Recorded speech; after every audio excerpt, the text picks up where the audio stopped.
The Revelation on Mount Sinai by Ginzberg. From the first day of the third month, the day on which Israel arrived at Mount Sinai, a heavy cloud rested upon them, and every one except Moses was forbidden to ascend the mountain, yea, they durst not even stay near it, lest God smite those who pushed forward with hail or fiery arrows.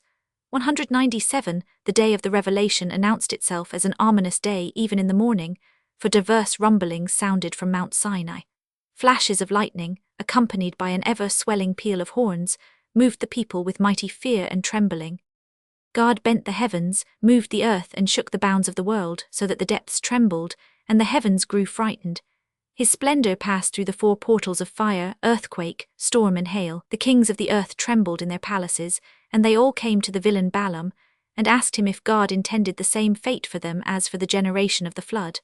But Balaam said to them, O ye fools!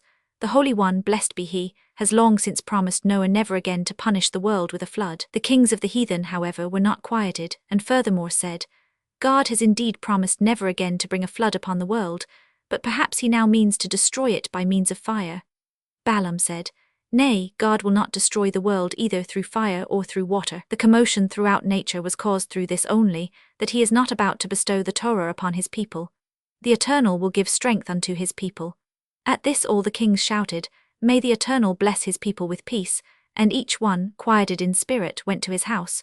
198. Just as the inhabitants of the earth were alarmed at the revelation, and believed the end of all time had arrived, so too did the earth. She thought the resurrection of the dead was about to take place, and she would have to account for the blood of the slain that she had absorbed, and for the bodies of the murdered whom she covered. The earth was not calmed until she heard the first words of the Decalogue. 199. Although phenomena were perceptible on Mount Sinai in the morning, still God did not reveal himself to the people until noon.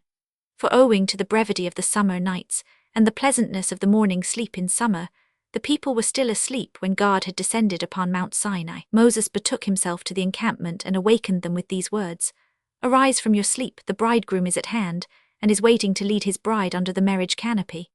Moses, at the head of the procession, hereupon brought the nation to its bridegroom God to Sinai himself going up the mountain. 200 He said to God, Announce thy words, thy children are ready to obey them.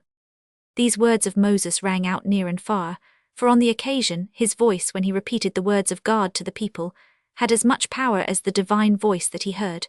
201. It was not indeed quite of their own free will that Israel declared themselves ready to accept the Torah. For when the whole nation in two divisions, men and women, approached Sinai, God lifted up this mountain and held it over the heads of the people like a basket, saying to them, If you accept the Torah, it is well, otherwise you will find your grave under this mountain. They all burst into tears and poured out their heart in contrition before God, and then said, All that the Lord hath said will we do and be obedient. 202 Hardly had they uttered these words of submission to God, when 120 myriads of angels descended, and provided every Israelite with a crown and a girdle of glory, divine gifts, which they did not lose until they worshipped the golden calf, when the angels came and took the gifts away from them. 203 At the same time with these crowns and girdles of glory, a heavenly radiance was shed over their faces, but this also they later lost through their sins. Only Moses retained it, whose face shone so brightly, that if even today a crack were made in his tomb, the light emanating from his corpse would be so powerful that it could not but destroy all the world. 204.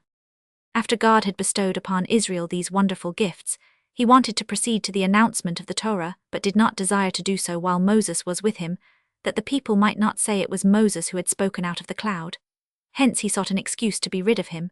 He therefore said to Moses, Go down, warn the people, that they shall not press forward to see, for if even one of them were to be destroyed, the loss to me would be as great as if all creation had been destroyed. Bid Nadab and Abihu also, as well as the firstborn that are to perform priestly duties, beware that they do not press forward. Moses, however, desirous of remaining with God, replied, I have already warned the people and set the bounds beyond which they may not venture. God hereupon said to Moses, Go, descend and call upon Aaron to come up with thee, but let him keep behind thee, while the people do not move beyond the positions thou hadst assigned them. Hardly had Moses left the mountain when God revealed the Torah to the people. 205. This was the sixth revelation of God upon earth since the creation of the world. The 10th and last is to take place on the day of judgment. The heavens opened and Mount Sinai, freed from the earth, rose into the air, so that its summit towered into the heavens, while a thick cloud covered the sides of it and touched the feet of the divine throne. 206 accompanying God on one side, appeared 22,000 angels with crowns for the Levites, the only tribe that remained true to God, while the rest worshipped the golden calf. On the second side were 60 myriads, 3,550 angels, each bearing a crown of fire for each individual Israelite. Double this number of angels was on the third side, whereas on the fourth side they were simply innumerable. For God did not appear from one direction, but from all four simultaneously, which, however, did not prevent his glory from filling the heaven as well as all the earth. 207. In spite of these innumerable hosts of angels, there was no crowding on Mount Sinai, no mob. There was room for all the angels that had appeared in honor of Israel and the Torah. They had, however, at the same time received the order to destroy Israel in case they intended to reject the Torah.